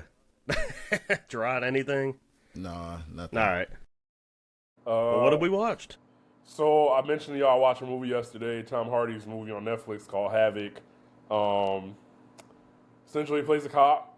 I feel like I can't really describe the movie without giving it away, but some shit goes down. And I mentioned to y'all, it's by the same directors and people behind the Raid movie, which if you've seen the Raid, excellent movie. And phenomenal. Bro, that shit makes Quentin Tarantino movies, which are known for blood, that shit makes it look PG-13, so I will say this movie, Havoc, if you got a weak stomach, if you ain't a person that makes blood, probably not for you. But if you like action... Who's the main actor in it be? Who'd you say? Tom Hardy. It's got Tom Hardy. It's also got Forrest Whitaker is a big name that's in it. But yeah, so it plays a cop, and it's just... There's a lot of shit that goes down, but it's a ton of action if you into that. But I've been trying to get more into... I feel like my attention span has gotten so bad lately where it's like if I watch a movie, I'll be on my phone. Next thing you know, miss 15 minutes. And like, you know what? So yesterday, I let my phone die, and I'm like, I'm going to focus on this fucking movie and not distract myself to see if I like it. And It wasn't bad. Definitely some predictable moments, but again, I mean, action, bang bang, cop movie. You basically know what you're getting into. But I'm just trying to get back into watching stuff and being intentional about it, and not getting so distracted. So, I did see Nurse Jackie, Gerard. I saw that in the I think most popular shows right now on Netflix. I'm like, you know what, Gerard said it's good. One of these days I'll get around to starting it, but for some reason, the fact that I hated her character so much in The Sopranos, it's gonna take some mental. I mean, I know. she's in a new season of. I'm gonna mention it when I speak later. Mayor of Kingstown. Ooh, I do need to keep And watching so, that. and you might hate her character on Nurse Jackie too. Like she's a damn good actress. So Honestly, hey, I mean that's part of why I disliked because she was so good in her role. But I'll get around to watching that. Only other things I wanted to mention outside of sports was I watched yesterday. Drew, you know how we always talk about you get the best matches randomly in wrestling. Random SmackDown. You got The Rock versus Triple H for the heavyweight belt, and Shawn Michaels was a guest referee. Excellent match. I remember that match. Excellent match. The Rock does the rock bottom, goes to do the people's elbow, gets the first half done, and bam! Sweet chin music right to the chin, and got screwed for the belt. I'm like, bro, this is what we used to get on a random Thursday night. Yeah. We get to go to school on a Friday. Like, did y'all see that? What? Oh, the best, man. Like, oh, my goodness. And then I watched, Drew, the reason I asked you, like, when did you stop when you were watching wrestling? Because I watched Batista versus Shawn Michaels at Backlash with Gerard's boy, Chris Jericho, as a special guest referee. So clearly my algorithm for YouTube just like, hey, you want some special guest referee matches? Here go 2 more for you. So those was both fun as hell to watch. And Drew, I asked you because I feel like, I think I mentioned it, but like Batista is one of those guys where I know he was a main dude. I know he was cool to watch, but like I had kind of tapped out by that part. Nobody ever remembers. Yeah, Drew, why is that? Dude, so it was like from 2007 to 2010. It wasn't that big of a run, but like, dude, he had a huge pop every time he came out. Bro, his he do the was move where he amazing, grabbed the like, rope and shake it, and people would go nuts. Like, I just feel like I thought he was dope. It's a part of me, Drew, that like, so I stopped watching wrestling probably around like 2000. Shit, what was? So I know you got 98, 99 when shit was getting real. Yeah, I think probably around 2003, 4. So like 4, yeah. When you get to like the what was the group called where it was Batista, Randy Orton, Evolution. So like around there is like when I stopped watching, but like I know all their careers because shit, when Randy joined the group, technically they didn't even want him as one of the guys to be in it, but like they saw something in him, right? But like Randy Orton went on to be a star. We already know Triple H, Ric Flair, obviously, but then Batista. Everybody ended up being like a top dude in the group. Or after that, and Randy won the belt a couple times, he started one of his own called Legacy, which was with the young Cody Rhodes and Ted DiBiase Jr. So like that was, and he was like the leader of that group. So like when Batista came in, really it was Batista, Cena, and Orton were the top 3. But then you still had Triple H then, who's still winning belts and shit. So I mean, then you got Rey Mysterio and Taker and Edge. Edge was huge during that era too. So. Even during that area, I remember Cena. I remember Orton. Yeah. Like, for some reason, there's a blockage there for Batista. Yeah. And then, then he was in Marvel. You know what I'm saying? Yeah. Like, you knew he was always around. I more remember him for his acting now than I do for his career. That's actually crazy because he was one of the guys, like you said. You got The Rock that kind of was like I guess technically Hogan started his own thing in Hollywood, but then The Rock did it, Stone Cold a little bit, Cena did it, but like you think of all those guys, like you said, Batista's kind of that guy. Like when it comes to the best to do it, almost. I mean, like, he's had some serious roles. He's been in Marvel, so like huge movies. But now you see him, and he talks about he lost James weight. Bond movies he was in too, bro. Like it's just crazy to think about. Like you said, Dry. It's a whole generation out there that don't know of him as a wrestler at all. Like, and you want to know how he was introduced though, which is really, really weird. So after he used to lift weights, where a few wrestlers like was lifting, and they saw him, was like, dude, you should try wrestling. Yeah, The story Well, I heard. I meant his debut in WWE pretty much.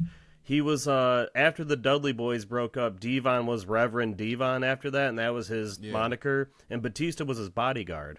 That was his role of how he of Devon Dudley of all the people. Like he wasn't even when he went solo. He was nothing. Podcast, Devon said he put a lot of people on. I'm sure he did. I'm sure him and Bubba did. Honestly, I saw a podcast too, and since you brought it up, Gerard, I got to share it. Devon broke a part of my heart I didn't know could be broken. He said apparently Jim Ross was extremely racist. Racist? Yeah. What? He told him specifically wrestling was still a white man's sport, and he said at one point he said something, but he was caught off guard by it, and he didn't even name Jim Ross. He just said kind of gave but that's the same thing, man. I've heard from multiple people, just like with Ric Flair. I heard Teddy Long was one of the first people to say Ric Flair was telling him as a black guy he shouldn't be associated, even refereeing, basically calling him a boy. Mind you, Teddy Long is a grown ass man, probably around the same age. So it's bro, how do you go from loving all your childhood memories being good old JR that hurts to now finding out and again, I guess it's what you choose to believe, but I just can't see Devon lying, not even trying to name him, but saying I've heard other people say Jim Ross, and obviously Jim Ross was one of the people that helped The Rock, but my thing is The Rock was gonna make it for the most part. He kind of had that Tiger Woods, safe, good looking dude. It's he didn't really have to be pushed that much. He was gonna make it regardless. So then you look at Devon was gonna make it regardless. He had to put the work in. And to hear that, it's bro, I can honestly say that broke a part of me. To hear that and be damn, bro. But you hear some of these guys, everybody's doing podcasts and stuff now. A lot of people shoot on stuff like that, talk about guys that weren't speaking of Shawn was that the only instance with Jim Ross, or were there others? There's another, I think, was it somebody? Let me see. That's hard. That sucks to hear. Devon didn't name him though. He didn't want to. He kind of when he described it, you knew who he was talking about. Gotcha. It was Jim Ross and who was? I think R-Truth is another one that basically made a statement. But yeah, it's just crazy how many black athletes there are though, throughout the years that Jim's had to announce and work with. So I don't know. Hey, I mean, just another example, man. I don't want to believe it. That's just where I'm coming from. I didn't want to either, but hey, you can announce a name and still feel like he don't believe it. He don't belong at the same table, man, or deserve the same things as you. It sucks for sure. So that was most of what I watched, though. What have y'all been watching? I've been watching a lot. Go ahead. So there's a show on Peacock. I know y'all been hearing it, called All Her Fault. Amazing. We are about to start that. Don't ruin it. Oh my God. Have a time. We're about to start it. Have a time. Yes. It's a great show. Y'all gonna love it. I trust you. It. Also, if y'all follow the movie It, there's a show on HBO called Welcome to Derry. I've been watching that.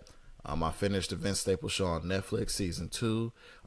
This season, I love what they did this season. I know Drew wasn't a big fan of the Vince Staples show, but I love what they did this season. So it was a singular focus. The last season, his uncle, which is based off of O.J. Simpson, died, and so so this season they were preparing for the funeral of his uncle, and that's what the whole season was about. So it just takes you into a singular focus about how Vince goes through a bunch of shit just to get to his uncle's funeral. From once they picked out the casket and stuff like that, now they got to go through breaking down his estate and then get to his funeral. So in 6 episodes, Vince go through some bullshit just to get to his uncle's funeral, and his uncle asked him to do the eulogy. So it was I just love how they did that. That was some. I'm gonna check it out. It's a show in the 90s that they took the inspiration from, called Twin Peaks. Oh yeah, that's what it was like. Yeah. So so it's the Black Twin Peaks, and and once Vince said that, I was like, no shit, yes, that's exactly what this is. I loved it. So we had started rewatching Survivor's Remorse on Netflix. You know, the show that was the first show that LeBron produced that was loosely based on him and his family and stuff like that. So we finished that. Also on Netflix, I've been watching a lot of Netflix, clearly. Being Eddie, the documentary about Eddie Murphy, watched that. Very insightful. Eddie really misses his brother. Eddie is also rich as fuck. Eddie has his retractable roof on his home. And like, bro, there was one part he was walking through his house. Good for him. He was like, "Oh, it's getting a little chilly in here. Let me close the roof." I'm like, "What the fuck?" Did you hear where he got that from? That's insane. He said back in the day he used to rent homes and rented, I think, Cher's house. And Cher had a retractable roof. And he was like, wow, this is really dope. When I get my house, blah, blah, blah, I'm going to do. So when he had that house built that he's in now in the documentary, he got inspired by Cher and had that in his home. I'm like, this motherfucker has the same technology as billion-dollar NFL stadiums? Like, come on. Right. That's what I said. I'm like, yo, and you know what's great? Also great about Eddie Murphy, bro? Like, he's the most chill dude ever. And like, he was like, I wanted to build a house because I kept renting houses. And it was like, why would I do that? I never want to go outside. I'm going to build somewhere I never want to leave. So his house literally has every fucking thing that he could ever imagine in his house. So he never has to leave his house. Like, so I just thought, like, dog, that's amazing. I want to do that. I live for that. Sounds nice.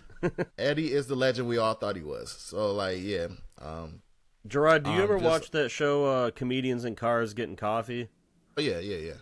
Have you ever seen the one with Jerry and Eddie? That was a great episode. Yes. Dude, it's such a good episode. And I didn't know they were so close. So when I watched that episode, they came up together. Like, right, yeah. They are really, really close. Like, so that was dope. Jerry always says Eddie's like the best comedian he's ever seen. Yeah, he was in the documentary too. Jerry loves Eddie. Yeah. I mentioned earlier, Mary Kingstown season 4 is out, so we're watching that. I know y'all not Drew a little bit, but I know B not. But I watched The Conjuring Last Rites. I enjoyed it. So like it's the last one. So like yeah, that's what they all say. Yeah, but it's always the last one. Yeah, this one, they really almost died in this one. So like,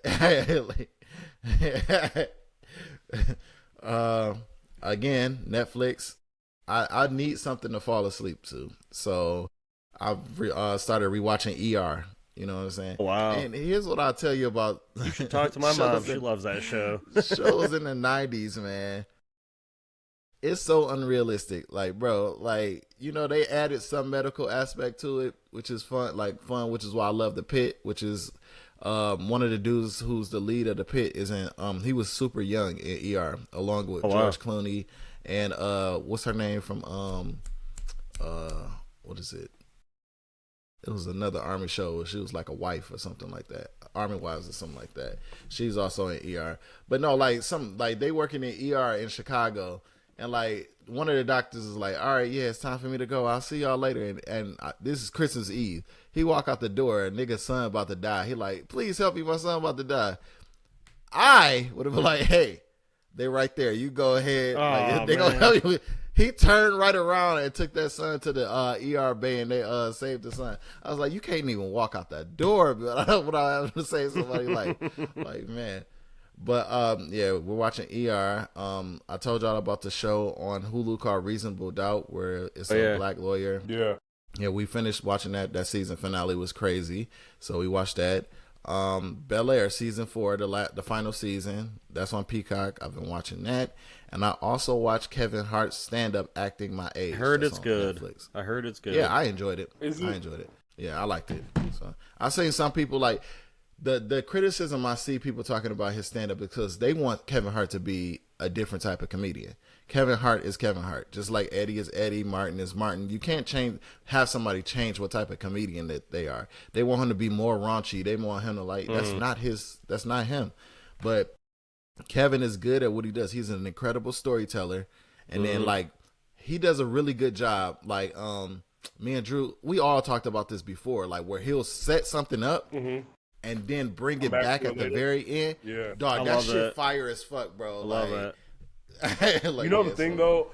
at a certain point, you just got to realize when you reach a level of success, some people are going to feel a level of jealousy where, like, it don't matter what the fuck you do. Like, they always try to feel like you should do more, you should do something different, you should switch. I'm glad Kevin Hart is just doing exactly what the fuck he needs to do. Yeah. He's still selling out, too, and doing specials.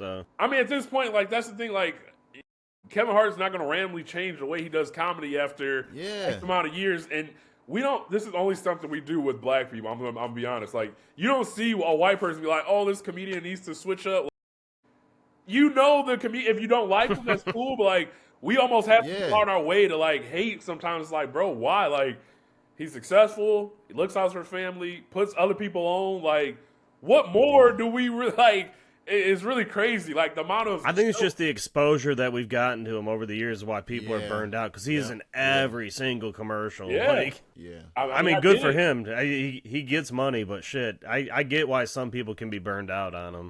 I get it. But he got one bit. He's talking about dick pills. I was crying. Bro. It's so fucking funny, dog. No, I gotta watch this now. Yeah, no. I don't want to give you more. Just know that part comes up. Every man that like understands. Like, bro, I'm telling you, dog. That shit was funny as hell. You watching anything else? What I watched. All right. Okay. Drew, what you been watching? We finished completely the main series of Below Deck. So all those seasons are done. Now we got to finish Below Deck Mediterranean. So it's I can't remember if I said last time or not, but we watched the second Twilight. I think the last time we recorded, we watched the first, but we watched the second and part of the third. The second's a good movie. I will give it that. They're getting a little better as they go, but the acting is still super corny. So I'll give you more as I finish all these movies. We watched, I texted you last night, that movie with John Travolta called From Paris with Love. Yeah. So Mariah's been getting this, like, scene on her phone just all the time from this movie. So I'm like, all right, let's go watch it finally. It's your typical shoot-'em-up action movie. And John Travolta, I don't know if you remember from back in the day, he, like, shaved his hair completely bald and he's got a goatee. Yeah. This is the movie that he's in with it. So he's like this, like, kind of raunchy, just super street tough, like CIA agent, and then he picks up this rookie kid, and they go on a mission. It was a great movie until I see John Travolta slide on the floor, go backwards down a pole, and shoot people as he goes to the bottom level. I'm like, this is getting out of control now. So it was just your typical shoot 'em up movie. It came out in 2010. It wasn't. If you're looking for a shoot 'em up, it's good. I feel like there's something else we watched. Oh, The Chair Company. I've been wanting to tell you guys about. It might be my favorite comedy on TV right now. It is that funny. Like, the season finale is tonight. I'm not sure if it's going to be another season or not, but I was saying this show would be perfect if it's just 3 seasons, beginning, middle, and end, and it's all done with. It's just, Tim Robinson is so fucking funny to me, and where this story went in the show, nobody saw it coming, and just the little moments he has, you don't expect it all, the little jabs, little liners, his facial expressions is really good. So, and then at Pistons, I was going to share when we went to Milwaukee real quick, because that was a fun 24 hours. So we got to Milwaukee, checked in, went around the city for a bit. One of the cleanest cities I've ever been to in my life. Like, there isn't one piece of trash. I hate to talk down on people, but there isn't one homeless person in that city. And if there is, I couldn't find them. It felt like Chicago. It felt like a quarter of what Chicago is, that city. But it was still, everything looked the same as Chicago. Very easy to get around places. Every single restaurant has a bar. And I get it why they're one of the drinking capitals of the world. Because every single restaurant looks dead, but the bar is completely packed there. So it was cool to see that. We went to this one place that was like the Detroit Shipping Company, if you guys have ever been there. Just like a bunch of food vendors kind of all in one place. Gerard, it was like that times 20 in this place. Just every single I heard place about downtown Milwaukee. is so cool. I think I'm gonna go. Yeah, it's a quick 5.5 hour trip too. Easy to get there. It's an hour north of Chicago. Very easy. Yeah, I know. We drove past. We had to drive through Milwaukee to get to Green Bay. Oh yeah, that's right. I forgot about very cool downtown. All they got though is the Bucks there. So and then the Brewers, but the Brewers are kind of like on the outskirts of the city. The stadium was gorgeous. Walking around the stadium. Oh, let me back up too. Me and Bones are hammered at this point when the game starts. We've been indulging in the culture there and drinking at the bars with these people. There was like a 90s 2K bar right before the stadium, so we stopped in there to get a drink, went to the game, and we did our version of the 444 challenge of the 999 Gerard. So we had 4 beer or a tall boy every quarter of the game, the 4 for 4 challenge, what we call tripping, it. Right? It was just we were feeling good. Pistons were kicking ass immediately in that game. Like a ton of Detroit fans around us. It felt like a home game at the end of the game. But we were walking around the stadium, very nice stadium, but they have no culture at all there. You would never know they won a championship in that arena. Like no section dedicated to old Kareem or Oscar or anything. Nothing for the Bucks 2021 championship. Like that's crazy. all they got is banners. You know, Jeff Teague did say winning that championship was he did not have any fun winning that championship. So they don't honor their past teams at all. So the game was over. There was a guy sitting right behind us. He was born and raised in Milwaukee, and he was a Pistons fan. So we were like, how'd you become a Pistons fan? He's like, Cade's my favorite player of anybody in the league right now. I'm like, oh, damn. Like, I didn't realize he's outreaching like that to people, like where people are coming to see him just for him. So it was cool to see that. Cade walked into the locker room, like into that tunnel B when you sent that video, and came right back out. And we were like one section over, and people like he had a pen in his hand. So I was like, oh fuck. So I ran over with my jersey, and he came right there and just signed it. And I looked at Bones. I'm like, this is better than catching a ball at a Tigers game. Like, this is, I'd never expected this to happen in my life. So it just made the trip that much better. But the kicker, after the game, we saw like a mini stratosphere there. And we were like, let's go see what this place is all about. Even we'll just go to the top, take a picture, just see what it's all about. Bro, we walk in, it's a My Little Pony convention with grown adults. And that just...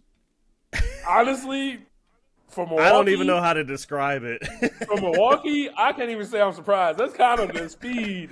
I feel Beat grown men in just fairy outfits and wings and glitter. And I did not expect you to say that, bro. Like, there's nowhere in my brain I thought that was going to...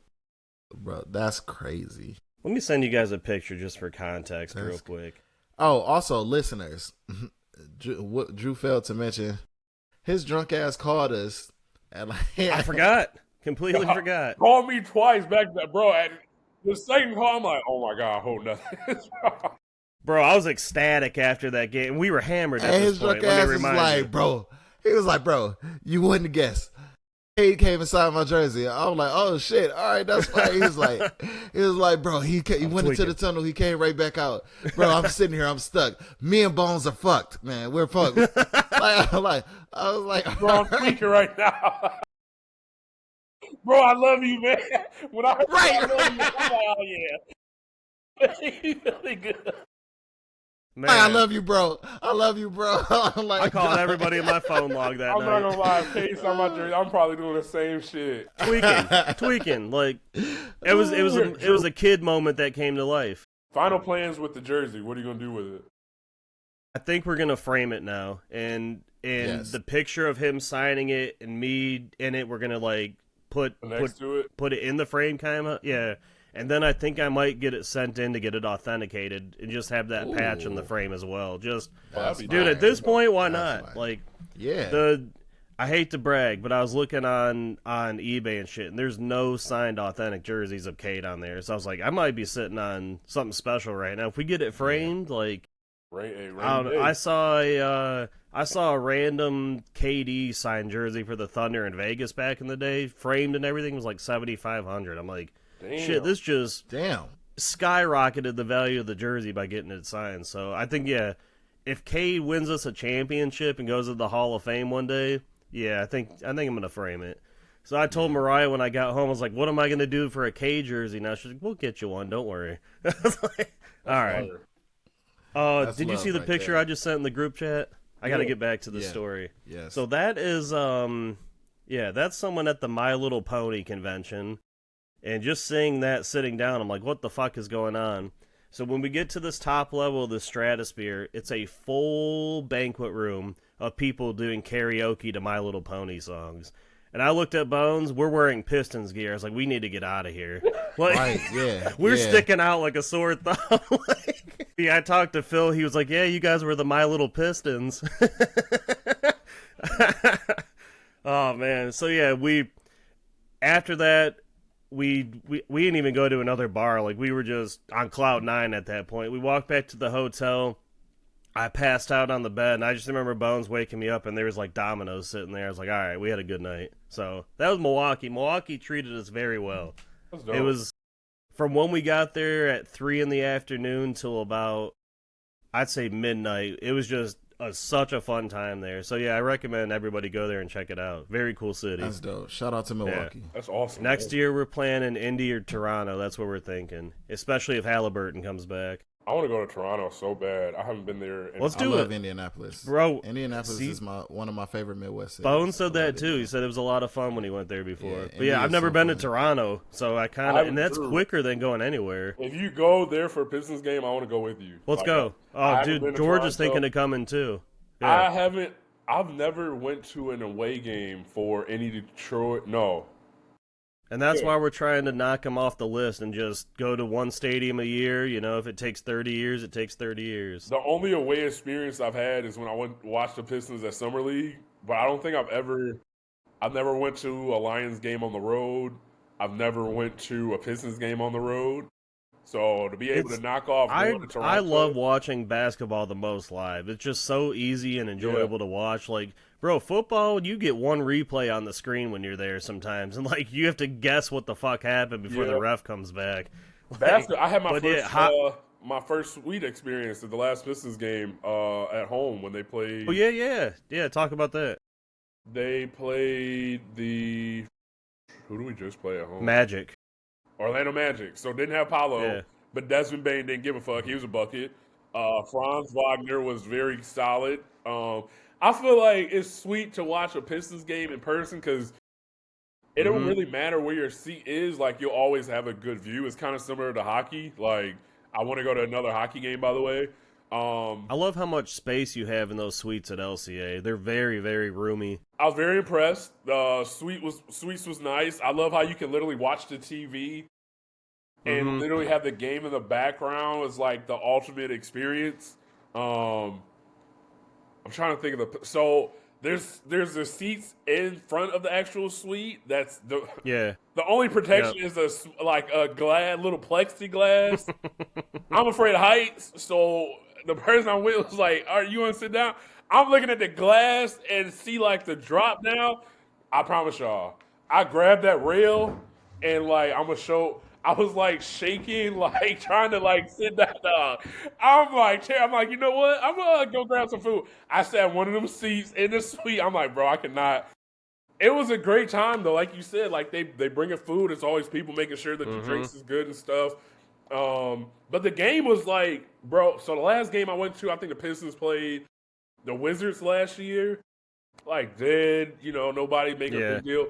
This year, it felt like back during those prime Pistons days where, again, I mentioned attendance. Like, the energy was hype. The game was close, went down to the wire. Like, you had everything in that game. So I'm like, man, it's really just fun to see, like, that playoff almost, like, atmosphere again where y'all remember shit. When LCA first opened, they was covering seats. Like, it was just a mess where now it's like, oh, if they report the attendance, you can actually trust that it's accurate and not, like lying about. It was a lot of people there. Shit, when everybody was leaving, you could see it was a lot of people there. So it was just a good time. And I think the Red Wings had a game that started at like 1 o'clock at LCA the same day. So it's like not only was a Pistons game, they had to put that special court on there, which, like I told you, I wasn't really a fan of. But it was just dope to see like how far the Pistons have come to like not only are they good, but now as any other sports team, the whole city's behind them. So it was great to see that, man. It was a great time all around. Was that court fucking with your eyes at all?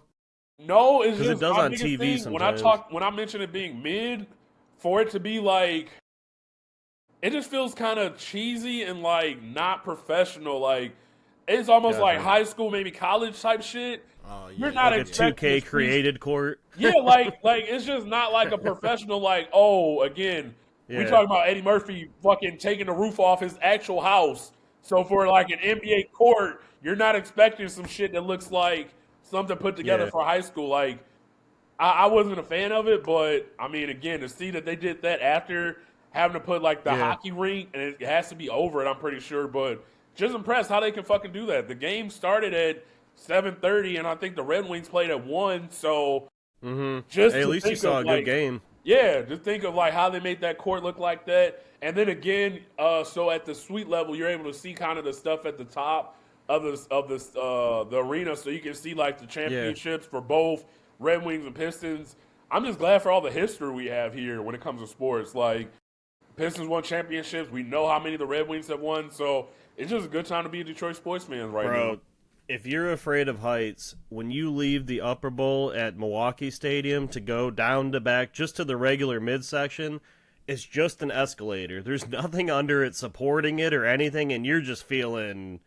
I was looking down, I'm like, bro, that's a long way down. Like, it was creepy. But, like, the thing I love about LCA is how roomy it is to move around, like, the outskirts of that stadium. Yeah. And then when you go to that second section there, they have the Wings and the Pistons championship section there. It's pretty cool to see. No, just to honor something. Like going to the suite, they had certain players' skates, so it's like, damn, that's kind of dope. Oh, that's dope. Yeah. That whole thing was just cool as hell. We were on like the second level suite, so not the ones all the way at the top. Like we had really good, like it was a great time. The ones at the top are creepy, man. I'm not gonna lie, it's weird up there. They were telling the people to take the elevator up. It's like 139 feet. Like one girl was asking, she's like, "It's not too high up there, is it?" And they were like, actually, you're going to go up like 139 feet. So you can see the girl freak out. Yeesh. And my mind, I'm like, hey, if that's where our suites was, hey, I don't know if I can do that. Because like you said, I don't fuck with heights. But all in all, it was a good time. It was the first game after the streak ended. They did lose, but again, it was a great environment, great game the entire time. So it's always cool, too, to see NBA players playing where you're like, man, this guy's really like Desmond Bane. I'm like, bro. Yeah. He's got one of those old man games, but like he's just a bucket. It makes it look super easy, like kind of similar to like a CJ McCollum, but like a buff version. Like, he should have played football. Yeah, like why y'all really should have basketball player? Like what you working out for? So, but no, all in all, a very good time. And speaking of the Pistons, currently first in the Eastern Conference at 16-4. But when you look at a lot of the advanced metrics for the NBA right now, Poppy. Aw, so adorable. Say hi. And you people see Uncle Gerard and B? People still don't think she looks like you, Drew. All I can see is your little clone, man. That's my goodness. It's a twin. Yep. You say hi. She's shy. Say adorable. Hi. So when you look at things like the Pistons are 6th right now in defensive rating, which is crazy. 6th also in net rating right now. They are 3rd in offensive rebound percentage at 35.2%. Pretty sure they're also in the top when it comes to points in the paint. Like everything you track when it comes to like really good teams right now, they're rolling on both offense and defense. So shout out to JB Bickerstaff, man. I hope he doesn't get shafted for Coach of the Year, but I think for the consensus, people thought the Pistons would take a step back after the year they had last year. Bro, they rolling. Like, I'm just super especially without Beasley. So. Yeah, with Beasley, too. I mean, Duncan Robinson has come in and has filled that role very well. We've talked about guys, whether it's Beef Stew, who I think is 3rd in the league right now in blocks per game. He's playing great, man. Bro, hitting threes at 40%. Like, we talked about Jalen Duren. We talked about Cade. I would love to see Azura Thompson continue to understand the athlete he is and continue to be aggressive. You see Jaden Ivey back, finding his way. Like Dennis Tobias is shooting with confidence, too. Tobias had a game yesterday. I'm glad I didn't send the text I sent after his first 2 turnovers because he started balling. After the game, I'm thinking to myself, I'm like, man, I'm a hater because first thing I'm doing is calling up Utah after this game. Like, hey, I know y'all see him. Y'all need to come get him while he's hot. Super Bowl. Dennis, too. I know he started rough, but he finished strong in that 4th. Yeah, no, he had the clutch bucket when Cade was double teamed, where he took it to the rack and got that much needed layup. So, I mean, it's a great time to watch him right now. So that's most of what I had. I'm curious if y'all had anything y'all wanted to add before we wrap up. No, No, I love the Pistons. Yeah, they look good. they're so much fun to watch right now. A bright light for this city with Lions as they are. Hey, man, the Pistons won again. So, on that note, this has been another great episode during the holiday Let's name season. the pod that. You want to? The Pistons won again? Hey, what I trust you to do whatever you feel is best, bro. But I'm enjoying this holiday season right now. I'm very thankful for you guys following Thanksgiving. I'm thankful for our listeners, too. But this has been another episode of Two Hip Hop Sensations and Casual. Until the next time, man, y'all be easy. One. Take care. Whew.